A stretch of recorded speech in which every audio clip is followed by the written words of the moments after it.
누가복음 19장 41절에서 46절까지 말씀 봉독하도록 하겠습니다.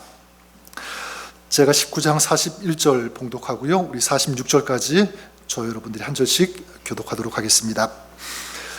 가까이 오사 성을 보시고 우시며 이르시되 너도 오늘 평화에 관한 일을 알았더라면 좋을 뻔하였거니와 지금 내 손에 숨겨져도다. 날이 이를지라 내 원수들이 토둔을 쌓고 너를 둘러 사면으로 가두고 또 너와 및 그 가운데 있는 내 자식들을 땅에 메어치며 돌 하나도 돌 위에 남기지 아니하리니 이는 내가 보살핌 받는 날을 알지 못함을 인함이니라 하시니라. 성전에 들어가사 장사하는 자들을 내쫓으시며 그들에게 이르시되 기록된 바 내 집은 기도하는 집이라 하였거늘 너희는 강도의 소굴을 만들어도다 하시니라. 아멘. 네, 하나님 말씀입니다. 미국의 작가 중에 월터 반 게린이라고 하는 그런 작가가 있습니다. 1980년도에 뉴욕타임즈가 선정한 최고의 동화 작가상 상을 수여받은 그런 분이기도 한데요. 이분이 자기의 아들이 어렸을 때 있었던 일을 소개하는데 아주 유명한 일화가 있습니다. 이 아들 매튜라고 하는 아들이 9살 때였는데 이 아들이 만화책을 굉장히 좋아했습니다. 하루는 도서관에서 이 만화책을 읽고 그 만화책 몇 권을 훔쳐가지고 나오게 된 거예요. 이제 그 사실을 아버지가 알았습니다. 그리고 큰 실망을 했죠. 그리고 이제 그 아들을 불러서 이제 그 아들에게 얘기를 했습니다. 매튜, 너도 알다시피 아빠는 너를 지금까지 한 번도 때린 일이 없다. 하지만 오늘은 네가 도둑질한 것이 얼마나 나쁜 일인지 너에게 가르쳐 줘야만 되겠다라고 하면서 이 정직에 대해서 아버지가 이제 가르쳐 주고요. 그 다음에 호되게 이 매를 들어서 그 아들을 때렸다고 합니다. 그리고 이제 아버지는 문을 열고 이제 밖으로 나가셨는데 이제 이렇게 그런 일이 있은 다음에 시간이 흘러서요. 이 아들이 이제 대학생이 되었습니다. 대학생이 된 이후에 이제 이 아들이 어머니와 이제 얘기할 그런 시간이 있었는데 엄마, 이제 과거에 있었던 그 일을 얘기하는 것입니다. 저는 그날 이후로 이제 아버지한테 혼났던 이제 그때겠죠. 그 이후로 저는 한 번도 도둑질을 하지 않았습니다. 그런 생각도 갖지 않았습니다. 엄마한테 이제 그렇게 얘기했더니 엄마가 이제 그 아들에게 뭐라고 했냐면, 야, 네가 그날 아버지한테 엄청나게 혼났구나. 정말 아버지가 너 심하게 때렸구나. 이렇게 이제 얘기를 했습니다. 그랬더니 이제 그 아들이 뭐라고 대답했냐면 이렇게 얘기했다고 합니다. 엄마, 제가 이제 바뀐 것은, 그런 마음 갖지 않은 것은 그것 때문이 아니라 사실 아버지가 저를 때리시고 문 밖에 나가셨는데 밖에서 아버지가 우는 소리를 제가 들었기 때문이에요. 그런 거예요. 아버지가 우는 모습을 보고 저는 그 이야기를 보면서 제 마음속에 다가오는 메시지는 이것입니다. 사람을 진정 변화시키는 것은 무엇이냐면 진정한 사랑이다. 이런 마음, 이 사랑의 눈물, 여기에 힘이 있다라는 것을 생각해 보게 되었습니다. 여러분, 성경에 보시면 예수님께서도 여러 번 우시는 그런 말씀 이야기가 소개되고 있죠. 대표적으로 나사로의 죽음 앞에서 예수님은 눈물을 흘리시면서 우셨고요. 또 겟세마네 동산에서 십자가를 앞두고 간절한 마음으로 우시면서 기도하시는 그 모습이 성경에 소개되고 있습니다. 또한 오늘 말씀에 또 한 번 나오게 되는데 예수님께서 우시는데 예수님께서 이제 십자가를 지시기 위해서 예루살렘 성에 입성하시게 됩니다. 입성하실 때 많은 사람들이 자기 옷을 벗어서 바닥에 깔기도 하고, 그리고 예수님께서 나귀 새끼를 타고 들어오시는데 예수님께 종려나무를 가지를 막 흔들면서 호산나면서 예수님을 맞이하게 됩니다. 자, 그런데 특이하게 예수님께서 이제 예루살렘 성에 들어오시면서 예루살렘 성을 보시며 어떻게 하시냐면 우셨다라고 말씀하고 있습니다. 41절에 말씀하고 있죠. 가까이 오사 성을 보시고 우시며 이렇게 말씀하고 있습니다. 성을 보시고 우셨다.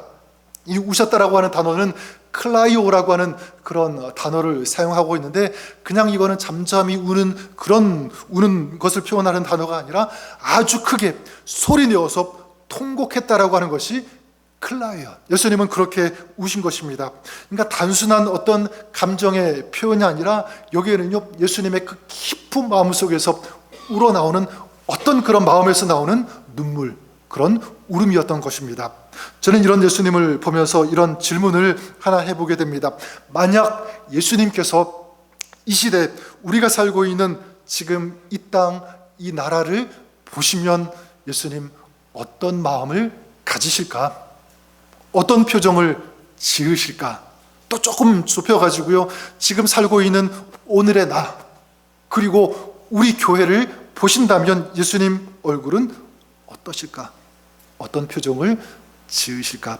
혹시라도 2000년 전 예루살렘을 보시면서 우셨던 것처럼 이 시대, 이 나라, 교회들, 또 우리 믿는 사람들을 보시면서 혹시 우시는 것은 아닐까, 이런 마음을 가져보게 되었습니다. 여러분, 오늘 무슨 날입니까? 고난 주간을 시작하는 종료주일입니다. 저는 바람이 있다면 이런 것이 있어요. 예수님께서 예루살렘 성을 보시면서 우셨는데, 어쩌면 오늘 이 시대를 보시면서 예수님 눈물 흘리실 수도 있는데, 이제 저와 여러분, 우리가 예수님의 그 눈물을 그치게 할 수 있으면 좋겠다. 저는 이런 마음, 이런 소원이 제 마음속에 일어났습니다. 눈물만 그치는 것이 아니라 더 나아가 예수님께서 우시실 수 있도록, 기뻐하실 수 있도록, 기뻐 뛰실 수 있도록 하는, 저와 여러분이, 또 우리가 그랬으면 좋겠습니다. 스바냐 3장 17절에 이런 말씀이 있지 않습니까? 그가 너로 인하여 기쁨을 이기지 못하시며, 그가, 하나님께서 너로 인하여 기쁨을 이기지 못하실 정도로, 여러분, 이거는 기쁨을 터뜨리시는 거예요. 주체하지 못할 정도로. 잃어버렸던 아들이 돌아올 때 그 아버지의 마음 아니겠습니까? 펄쩍펄쩍 뛰면서 막 웃으면서 눈물을 흘리면서 그 아들을 얼싸안는 그런 모습, 그런 기쁨. 저는 저 여러분, 우리가 주님께 그런 기쁨을 안겨드릴 수 있기를 바랍니다. 더 이상 눈물을 흘리시지 않도록, 그리고 기쁨으로 춤추시고 감격하실 수 있도록 말이죠. 자, 그러기 위해서 예루살렘 성을 보시면서 흘리셨던 예수님의 이 눈물을 우리는 그냥 눈물로 그냥 지나치는 것이 아니라 오늘 우리에게 던지시는, 우리에게 외치시는 주님의 음성, 주님의 메시지로 좀 들어야 된다고 믿습니다. 예수님께서 눈물을 흘리시면서 우리에게 어떤 메시지를 주시는가? 저는 세 가지라고 생각해요. 한 가지는, 첫 번째가 뭐냐면 하나님을 진심으로 사랑하라입니다. 주님을 진심으로 사랑하라. 어떤 책에 보니까 이런 글이 제 마음속에 와닿았습니다. 신앙은 위치가 아니라 방향이다라는 이 글이었어요. 신앙은 위치가 아니라 방향이다. 마음의 방향이겠죠. 그러니까 저는 이것이 복음의 핵심이라고 생각해요. 우리가 살아가는 것은 어떤 위치, 어떤 자리에서 어떻게 사는 것, 이것도 물론 중요하지만 더 중요한 것은 뭐냐면 우리 삶의 방향이죠. 마음의 방향. 아무리 지금까지 큰 죄악 가운데서 세상 속에서 세상만 바라보고 살았다고 할지라도 이제 다시 주님을 바라본다면, 그 마음의 방향이 주님을 향한다면 그 사람은요, 이제부터 하나님의 사람이 될 수 있는 줄 믿습니다. 구원받을 수 있는 거죠. 죄인이 회개하고 돌아서는 순간 마찬가지 아닙니까? 이건 마음의, 그 삶의 방향을 주님께 바꾼 거잖아요. 그런 바꿈이 있을 때 그 자리에서 그 사람은 뭐가 되는 거죠? 지금까지는 죄인으로 살아봤을지라도 그 순간부터 어떤 사람이 됩니까? 의인이 되는 줄 믿습니다. 하나님께서 그 사람을 의인으로 맞아주신다. 저는 이것이 복음이라고 믿어요. 이것이 바로 은혜입니다. 반대로 생각하면, 그래 여러분, 교회는 다녀도, 성경은 가지고 다녀도, 그리고 어떤 예배에는 참석해도 마음의 이 방향이 여전히 세상을 향해 있다면 그것은 진정한 믿음이 아닐 수 있다는 것입니다. 그건 진정 하나님을 사랑하는 것이 아니다. 여전히 세상을 바라보고 세상을 붙잡고 세상 것을 붙잡으려고 하고, 그리고 하나님을 정말 사랑하지 않는 그런 모습으로 살아간다면, 그런 모습을 보실 때 우리 하나님 어떠시겠어요? 슬프시겠죠. 마음 아프실 것입니다. 예루살렘 성 사람들이 지금 그런 모습 아닙니까? 이 예루살렘 성 안에는 수많은 하나님을 부르는, 소위 하나님을 믿는 그런 사람들이 있었습니다. 그리고 이 예루살렘 성 안에는 성전이 있었어요. 그러니까 겉으로는 다 하나님을 가까이 하고 하나님을 부르는 그런 사람들처럼 보였습니다. 그런데 그들의 마음의 방향, 삶의 방향은 하나님을 향해 있지 않고 세상을 향해 있었던 거죠. 하나님을 사랑하는 것처럼 보이지만 하나님을 결코 사랑하지 않았다는 거예요. 자, 어떻게 이것을 알 수 있냐면, 오늘 우리가 읽은 그 말씀 그 뒷부분에 나오는 45절과 46절을 통해서 우리가 알 수가 있는데, 한번 읽었지만 우리 다시 한번 같이 봉독해 보도록 하겠습니다. 45절과 46절 같이 읽겠습니다. 시작. 성전에 들어가사 장사하는 자들을 내쫓으시며 그들에게 이르시되 기록된 바 내 집은 기도하는 집이 되리라 하였거늘 너희는 강도의 소굴을 만들었도다 하시니라. 자, 여기 보십시오. 예수님께서 예루살렘 성을 보시고 우셨어요. 그런 다음에 가장 먼저 무엇을 하셨냐면 예루살렘 안에 있는 성전에 들어가셨다라고 말씀하고 있습니다. 그리고 성전에 들어가셔서 그 안에서 장사하는 사람들을 내쫓으신 거예요. 그리고 뭐라고 하십니까? 내 집은 기도하는 집인데 너희가 강도의 소굴로 만들어도다. 강력하게 외치십니다. 내 집은 기도하는 집. 여러분, 어떤 자리입니까? 하나님을 만나는 곳 아니겠습니까? 하나님께 기도하고 하나님께 예배하는 그런 곳이에요. 자, 그런데 그곳을 뭐로 만들었더라고요? 강도의 소굴로. 강도의 소굴. 어떤 세상의 욕심, 이 탐욕, 이런 것들이 우글거리는 가득 찬 그런 곳으로 너희들이 만들었다. 그러니까 하나님을 가까이 하는 것처럼 너희가 보이지만 실상은 그렇지 않고 하나님과 멀어졌다는 거예요. 하나님을 사랑하지 않는다는 것입니다. 근데 여러분, 하나님의 사랑은 그렇지 않죠. 하나님은 끊임없이 이스라엘을, 예루살렘을 사랑하셨습니다. 그리고 지금까지 수많은 선지자들을 그곳에 파송하셨어요. 그래서 하나님의 마음을 알도록, 하나님의 뜻을 다시 깨우칠 수 있도록 계속 말씀하셨고, 그런 계시의 어떤 그런 것들을 공급해 주셨다는 것을 우리가 잘 압니다. 지금도 마찬가지죠. 하나님께서 독생자 예수 그리스도를 여기 보내주신 거예요. 그럼에도 불구하고 예루살렘은 예수님을 예수님으로 받아들이지 않았습니다. 거절하죠. 그 정도가 아니라 이제 예수님을 십자가에 못 박혀 죽이는 이런 일까지 행하고 있습니다. 여러분, 지금 이들의 문제가 무엇입니까? 마음이에요. 그 마음이 세상을 향해 있다라는 것. 마음이 하나님과 멀어졌다. 진정으로 하나님을 사랑하지 않는 이 모습. 이사야 29장 13절에 보면 하나님께서 이스라엘을 향해서 이렇게 외치시는데, 이 백성이 입으로는 나를 가까이 하며 입술로는 나를 존경하나 그 마음은 내게서 멀리 떠났다. 뭐가 떠났다라고요? 마음이 떠났대요. 마음이 떠난 것, 마음이 멀어지면 그 사랑 아니잖아요. 마가복음 7장 6절에도 이 백성이 입술로는 나를 공경하되 마음은 내게서 멀도다. 무엇이 멀었다고요? 마음이 멀었다. 주님은 지금 뭐를 보고 계신 거죠? 그들의 그 마음을 보고 계신 것입니다. 그러니까 마음이 너무 아프신 거예요. 그래서 이 예루살렘 성을 보시면서 우실 수밖에 없었다는 것입니다. 저는 그런 의미에서 여러분, 오늘 저 여러분 우리의 마음을 한번 먼저 점검해 볼 수 있기를 바랍니다. 여러분의 마음은 지금 누구를 향해 있습니까? 여러분의 마음 속에는 지금 무엇으로 가득 채워져 있습니까? 그리고 마음을 다해서 주님을 사랑하십니까? 이 질문.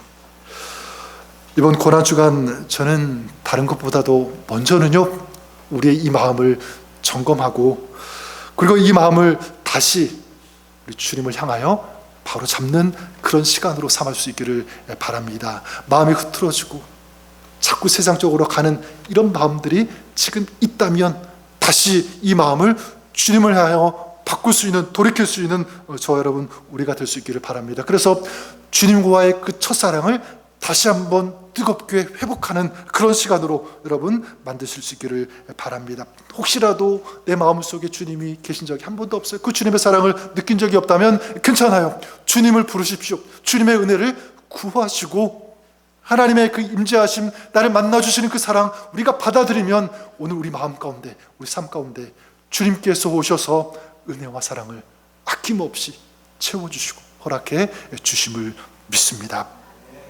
또한 두 번째, 주님께서 눈물을 흘리시면서 우리에게 외치시는 이 메시지가 있다면 두 번째는 바로 이렇게 말씀드리고 싶어요. 예배의 감격을 회복하라입니다. 예배의 감격을 회복하는 것. 지난번에도 하나님의 임재가 있는 그 예배에 대해서 제가 말씀을 드렸는데 오늘 또 한 번 나와요. 저는 이것이 하나님께서 우리에게 주시는, 또 저에게 주시는 마음이라고 믿습니다. 예배의 감격을 회복하라. 여러분, 예배의 감격에 빠져라라는 그런 책을 읽어보신 분이 계실 거라고 생각합니다. 한국의 어떤 목사님이 쓰셨는데 이제 이 목사님께서 한 번은 직접 그 경험한 일을 소개하시는데 어떤 일이냐면 이 목사님께서 백화점, 한국 백화점 앞을 지나가시게 된 거예요. 이제 백화점 문을 열 시간이 몇 시간 남은 아주 이른 이제 그런 시간인데 보니까 그 백화점 앞에 수많은 사람들이 줄을 서 있는 그 모습을 보게 된 것입니다. 왜 서 있는가? 그 이유를 알아보니까 그 백화점이 창립 기념일이라서 선착순으로 백화점에 들어오는 사람들에게 500명에게 선물을 준다는, 그걸 이제 사람들이 알고 거기에 줄을 서 있는 거예요. 추운 날씨잖아요. 그리고 아침 일찍인데 굉장히 많은 사람들이 줄을 서 있고 또 어떤 사람 보니까 고급 승용차를 타고 운전하면서 거기까지 오는 그런 사람들도 있었다는 거예요. 근데 가만히 보니까 그때 그 선물을 주는데 그 선물이 뭔가 이렇게 알아보았더니 굉장히 큰 선물인 줄 알았더니 그게 아니라 고작 머그컵 하나, 조그만 컵 하나 준대요. 그 컵 하나 받기 위해서 그렇게 많은 사람들이 이른 시간부터 줄을 선 거죠. 차까지 타고 오면서. 근데 이 목사님이 그 모습을 보면서 너무너무 마음이 아팠대요. 이런 생각이 들었대요. 머그컵 하나 받으려고 와서 기다리는 그 사람들의 그 열심이 오늘 예배하는 사람들의 열심이 되었으면 얼마나 좋을까. 우리 예배하는 사람들이 그 열심을 가졌으면 얼마나 좋을까. 그런 생각을 하면서 마음이 아팠다는 그런 간증, 그 이야기를 제가 들었는데요. 오늘 말씀에도 보면 예수님께서 성전에 들어가셔서 내 집은 기도하는 집인데 너희가 강도의 소굴로 만들었다, 이렇게 말씀하고 있지 않습니까? 내 집은 기도하는 집, 하나님을 만나는 곳이죠. 하나님과 교제하는, 예배하는 그런 곳이에요. 그런 곳인데 강도의 소굴로 만들었다. 뭡니까? 그 성전이 어떻게 된 거예요? 그 성전의 예배가 타락되었다. 다르게 표현하면 그 예배가 더 이상 감격이 없는, 이 감격이 식어져 버린, 이런 감격, 이런 은혜를 사모하는 마음이 다 사라져 버린, 너무나 메마른, 차가워진 그런 곳이 되었다. 지금 그 모습을 보시면서 예수님 말씀하시는 것이고요. 너무 안타까워서 우시는 것이었습니다. 여러분, 저는 그런 의미에서 한번 우리의 마음을 다시 한번 점검해 볼 수 있기를 바랍니다. 여기에 계신 여러분들, 정말 예배를 향한 그런 마음, 여러분 어떤 마음을 가지고 있습니까? 혹시 식어졌거나 차가워졌거나 냉랭하거나 그냥 아무렇지도 않은 그런 마음, 그런 예배를 드리고 있는 것은 아니죠. 저는 바라는 것은 여기에 우리 교회는 그런 사람 한 사람도 없기를 바랍니다. 정말 뜨거운 예배, 하나님께서 기뻐하시는 그 감격이 있는 그런 예배, 그런 예배자, 저 여러분의 삶이 그런 예배자 될 수 있기를 주의 이름으로 간절히 축원합니다. 한번 여러분에게 이런 질문을 드려보고 싶어요. 여러분 지금까지 인생 평생 동안 살아오시면서 하나님께서 딱 보셨을 때 이 시점, 이때가 내 인생 속에서 하나님께서 가장 기뻐하시는 그때였을 것이다. 만약 이렇게 질문을 던진다면 그때가 여러분 언제십니까? 하나님께서 나를 보실 때 가장 기뻐하셨을 때 같은 그때. 아마 여러분 다 있으실 것 같은데 저 자신을 돌아볼 때도 있어요. 뭐 제가 많이 살지는 않았지만 이렇게 뒤돌아보면 이때 정말 하나님께서 나를 보시고 기뻐하셨겠구나. 그때가 언제냐면 저는 확신합니다. 제가 고등학교 3학년 때인 것 같아요. 고등학교 3학년 때 이제 대학 수능 시험을 볼 때, 대학 지나갈 때, 그때 중요한 때 아니겠습니까? 그때 이제 그 고등학교 3학년 담임 선생님이 계셨는데 그 선생님이 체육 선생님이셨어요. 체육 선생님. 권투를 전공하신, 지금은 이제 이제 은퇴하시고 강원도 도의원으로 이제 활동을 하고 계시는데, 이분이 고등학교 3학년 저희들에게 굉장한 어떤 열정을 가지고 있었어요. 어떻게든 열심히 공부해서 대학교 들어가야 된다, 이런 마음. 또 한편으로는 그런 마음은 참 좋은데 굉장히 무서우셨어요. 그리고 뭘 잘못하면 권투 선수였으니까 가장 먼저 뭐가 날아오게 되죠? 주먹이. 너무너무 무서웠습니다. 근데 이제 이분이 그래도 우리 공부시키려고 어떤 결정을 하셨냐면, 평일에도 밤 12시 전에는 절대 집에 들어가지 못한다, 이런 결정을 딱 하셨고, 그래서 이제 학교에 딱 있게 하셨고, 그 다음에 토요일과 주일에도 학교에 나오라는 거예요. 근데 뭐 토요일은 그럴 수 있다고 치더라도 주일에는요 교회 가야 되잖아요. 그래도 믿는 사람인데 이게 참 마음에 이게 참 불편하는 거예요. 교회 가야 되는데 선생님은 그렇게 얘기하니까, 또 혹시라도 선생님 못 가겠습니다라고 하면 선생님이 어떻게 나올지 벌써 이게 딱 상상이 가니까 큰일 나는 거예요. 근데 하나님께서 저에게 용기를 주시더라고요. 선생님한테 가서 얘기해라. 그래서 어렵게 마음을 굳게 먹고 이제 선생님한테 찾아갔습니다. 큰 소리로는 못하고 조용하게 아마 얘기했던 것 같아요. 선생님, 저는 교회에 다니는데 교회 갔다가 예배 드리고 다시 오겠습니다. 이렇게 얘기했더니 선생님이 어떻게 나왔을까요? 반응이 어땠을까요? 주먹이 날아오고 줄 알았는데 선생님이 웃으시는 거예요. 방긋 활짝. 지금도 그 얼굴이 생각이 나요. 웃으시면서 뭐라고 하시냐면, 그래, 너 예배 갔다 와, 교회 갔다 와, 안전하게 갔다 오고 대신에 갔다 와서 너 그 예배 드린 시간 그 이상으로 2배로 더 열심히 공부해야 돼. 그 얘기 하시는 거예요. 알겠습니다. 그 마음으로 이제 교회 갔더니 그 예배가 얼마나 은혜가 되겠어요, 그렇죠? 교회는 조그맣고 시골 그 강원도 그 조그만 그 교회 몇 명 없는 그런 교회 얼마나 뭐 좋겠습니까? 그런데 그 예배 자체가 너무너무 은혜가 되고요, 기다려주고. 그때는 저녁 예배도 있었잖아요, 그렇죠? 근데 저녁 예배는 차마 제가 갈 수도 없고 학교에 갔지만 그 막 마음으로는 사모가 되는 거죠. 저녁 예배까지 가야 되는데. 아마 저는 제가 생각할 때 그때 우리 하나님께서 제 모습을 보실 때 가장 기뻐하시지 않았을까. 제가 나중에 뭐 목사가 되고 뭐 신학교를 공부하고 그때가 아니에요. 뭐 거창한 어떤 사역을 하고 뭐 가르치고 그런 때가 아니라 그냥 그 하나님의 그 사랑 기억하면서 감사하면서 예배 자리로 나아갈 때, 예배를 사랑할 때, 그 예배의 감격이 있을 때 하나님께서 기뻐하셨다고 저는 믿습니다. 저는 그런 의미에서 이번 고난 주간 뭐가 많죠? 예배가 많이 있습니다. 화요일부터 아까 말씀드렸지만 특별 새벽 기도회가 있고 수예배 있고, 금요일에는 성금요일 또 예배가 있습니다. 또 주일에는 새벽부터 일랜드 지역 부활절 연합 예배가 있고 우리 부활절 예배가 있어요. 굉장히 많은 숫자가 있는데 저는 여러분들에게 부탁드리고 싶은 것은, 여러분 억지로 그 예배를 드린 것이 아니라, 혹은 의무감 때문에 나는 장로니까 나는 권사니까 그래 한번 나가야지, 여러분 절대 이런 마음이 아니라 좀 하나님을 사랑하는 마음, 하나님의 은혜를 구하는 그런 마음, 예배 이 감격이 우리 안에 이게 막 활활 타올라서 주님 앞에 나오는 그런 열심, 그런 마음, 이런 마음을 가지고 주님 앞에 나오시는, 기도하시는, 예배하시는 한 주가 될 수 있기를 우리 주님의 이름으로 간절히 축원합니다. 그래서 저는 계속 소망해요. 또 이런 기도를 계속 드립니다. 하나님, 예배의 이 감격이 저 안에서부터 먼저 회복되게 하여 주시옵소서. 그리고 이 예배의 감격이 우리 교회 안에 다시 뜨겁게 회복되게 하여 주시옵소서.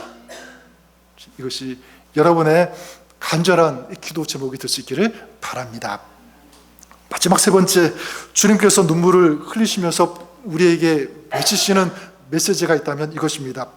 바로 마지막 때를 인식하고 그 날을 준비하라라는 거예요. 마지막 때가 있음을 알아라. 그리고 그 날을 준비하라. 오늘 말씀해 보면 예수님께서 예루살렘 성을 보시면서 우시면서 어떤 말씀을 주시나요? 43절, 44절에 보면 이렇게 말씀합니다. 날이 이를지라 내 원수들이 토둔을 쌓고 너를 둘러 사면으로 가두고 또 너와 및 그 가운데 있는 내 자식들을 땅에 메어 치며 돌 하나도 돌 위에 남기지 아니하리니 이는 내가 보살핌 받는 나를 알지 못함을 인함이라 하시니라. 여기 보니까 어떻게 시작합니까? 날이 이를지라. 날이 이를지라. 어떤 날이 곧 온다는 거죠? 찾아온다는 것입니까? 바로 예루살렘이 멸망하는 그날, AD 70년 로마 군대에 의해서 예루살렘 성이 포위당하고 함락되는 심판의 날이 온다는 것.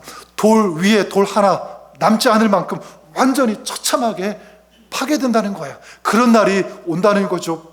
자, 그 일이 온다는 것을 예수님께서 아시고 보시고 안타까운 마음으로 오신 것입니다. 근데 여러분, 예수님은 그걸 인식하시면서 느끼시면서 오시는데 지금 예루살렘은 어떻죠? 예루살렘 성 사람들은 전혀 그것을 의식하지 않아요. 지금 누리는 것, 본인들이 가지고 있는 것이 영원할 것이다. 영원히 평화, 예루살렘 성이 샬롬, 평화라는 뜻인가? 우리는 영원히 평화 가운데 살 것이다. 그런 마음 가지고 그냥 살았던 거예요. 네, 여러분, 예수님께서 예루살렘을 보시면서 우시는 이 장면은요, 그냥 단순한 역사적 그냥 한 번의 사건이 아니라 저는 우리에게 큰 울림을 주는 강력한 촉구, 우리에게 던지시는, 외치시는 주님의 메시지라고 믿습니다. 어떤 메시지를 우리에게 주시는 거죠? 마찬가지야. 그날은 멀지 않았다 라는 것입니다. 가깝다. 그날 어떤 날이죠? 주님께서 다시 오시는 그날.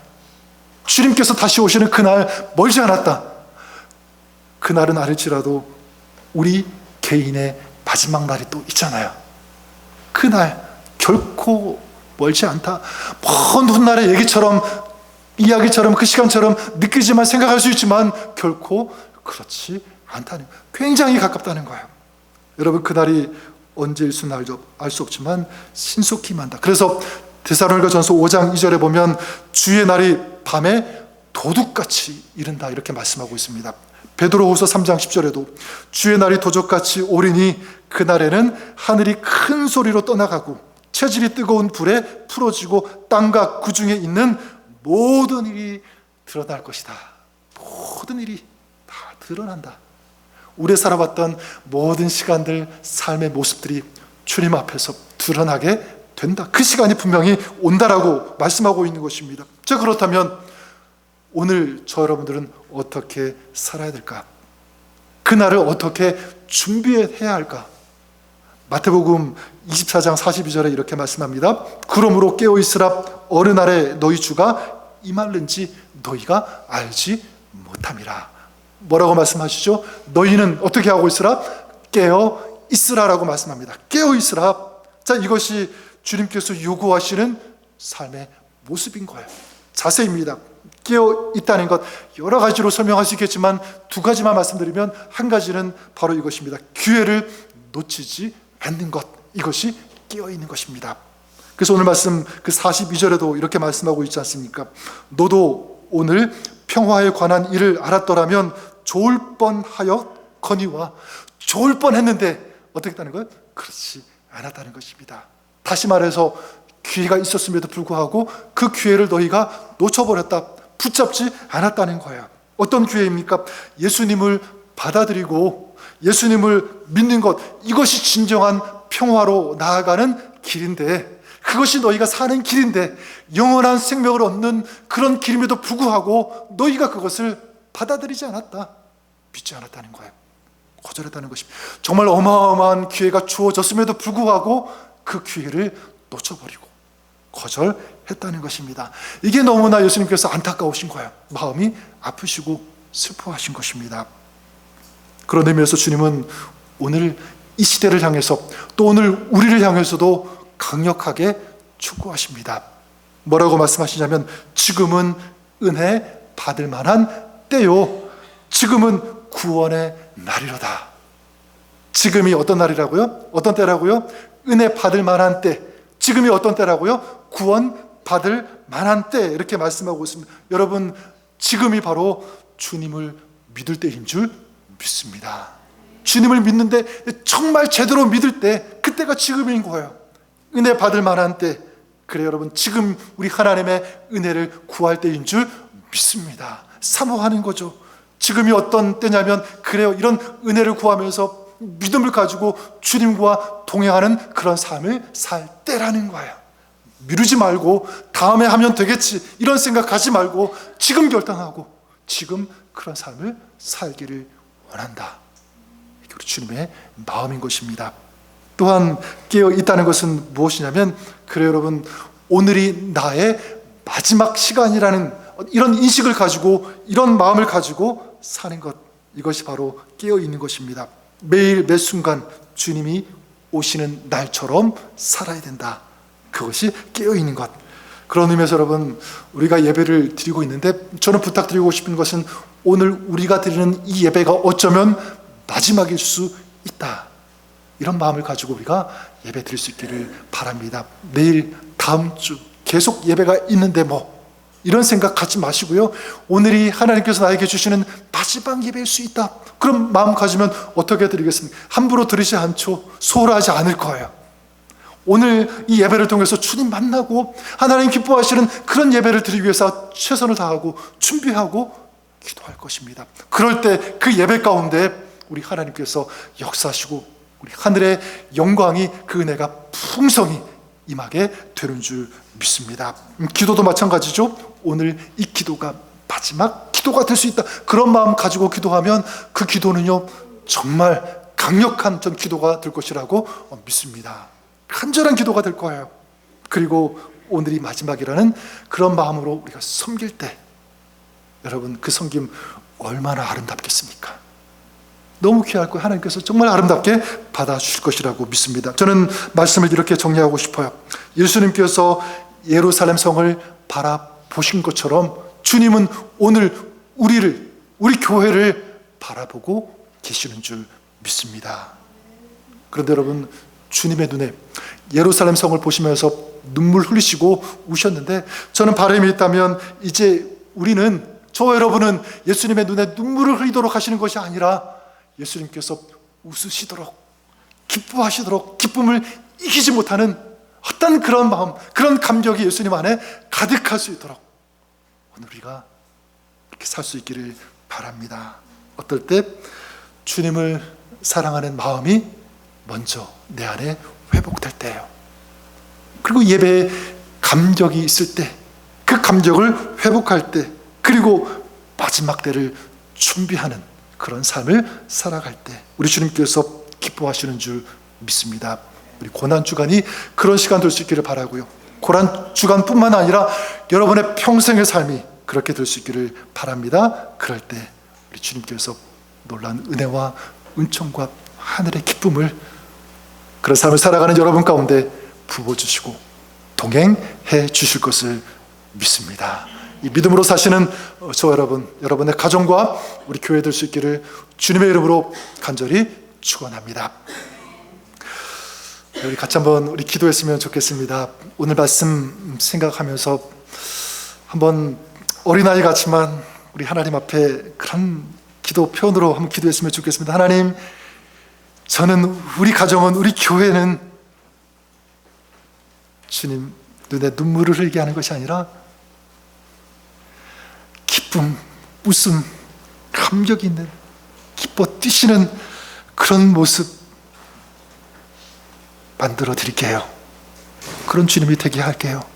한번 우리 마음 그렇게 올려드리면서 결단하면서 한번 기도했으면 좋겠습니다. 그러기 위하여 우리의 마음이 주님을 향하게 하시고, 하나님, 예배의 감격 다시 한번 회복하게 하시고, 마지막 때가 있음을 알고 그날을 소망하면서 기다리면서 깨어있는 그런 신앙삶 하나님 지키며 살아갈 수 있게 하여 주옵소서. 한번 우리 그런 주님의 도우심을 구하면서 또 주님 앞에서 한번 우리 결단하면서 우리 같이 한번 주님 앞에 한번 이런 기도 우리 한번 올려드렸으면 좋겠습니다. 함께 같이 한번 기도하겠습니다. 하나님 아버지 감사합니다. 아버지 앞에서 정말 부탁드립니다. 하나님 아버지 우리가 살아가면서 아버지 없이 아프게 하고 힘들게 하고 아버지 눈물이 있던 그런 모습들이 있다면 용서해 주시옵소서. 용서해 주시옵소서. 이 시간엔 하나님 주님의 그 얼굴에 아버지 하나님의 눈물이 아니라 기쁨의 눈물, 아버지 하나님의 이제 아픔이 아니라 정말 감격이 기쁨이 아버지 웃을 수 있는 아버지 하나님의 기뻐할 수 있는 아버지 그런 우리 주님의 모습이 될 수 있도록 우리가 삼도록 주시옵소서. 우리가 아버지 그런 마음 주님 앞에 드립니다. 결단합니다. 주님 받아 주시옵소서. 아버지 하나님 그런 주님 보내고 있는데 다시 한번 우리의 마음이 회복되게 하시고 예배가 회복되게 하시고 아버지 하나님 일상을 보내는 인식과 가치와 아버지 하나님 정말 우리 모든 시간이 달라지고 바뀌어지는 아버지 그런 시간 그런 아버지 결단이 우리 안에 있게 하여 주시옵소서. 이런 회복이 우리 안에 주님 도와주시리라 믿습니다. 하나님 받아 주옵소서. 우리 가운데 모든 역사에 주시고 인도하여 주시옵소서. 주님 도와주시옵소서. 이렇게 주님 믿습니다. 주님 인도해주시면 감사합니다. 사랑의 하나님 아버지, 주님은 우리를 너무나 사랑하시고 십자가에 못 박혀 죽으시기까지 고통당하시며 아파하시며 죽으셨음에도 불구하고 우리는 그 주님의 은혜를 잊어버리고 내 마음대로 내 생각대로 내 판단대로 행하고 결정하고 살아갈 때가 얼마나 많았는지요. 주님, 그런 저희들의 모습 불쌍히 여겨주시고 용서하여 주시옵소서. 하나님의 마음을 아프게 하고 힘들게 하고 눈물 흘리게 했던 그런 모습들 주님 돌이켜봅니다. 용서하여 주시옵소서. 이제는 주님을 기쁘시게 하며 그 기쁨을 이기지 못하실 정도로 우리가 그렇게 살기를 주님 앞에서 소원하고 결단합니다. 또 주님을 사랑하게 하여 주옵소서. 예배의 진정한 감격이 우리 안에 다시 한번 뜨겁게 회복되게 하여 주시옵소서. 이 땅이 마지막이 아니라 주님 오시는 그날이 있음을 알고 그날을 준비하며 깨어 기다리는 저희들, 그런 저희들의 신앙, 우리 가정과 우리 교회가 되게 하여 주옵소서. 우리의 마음 흔들리지 않도록 주의 성령께서 붙잡아 주시며 지켜 주시옵소서. 예수님의 이름으로 기도드립니다. 아멘.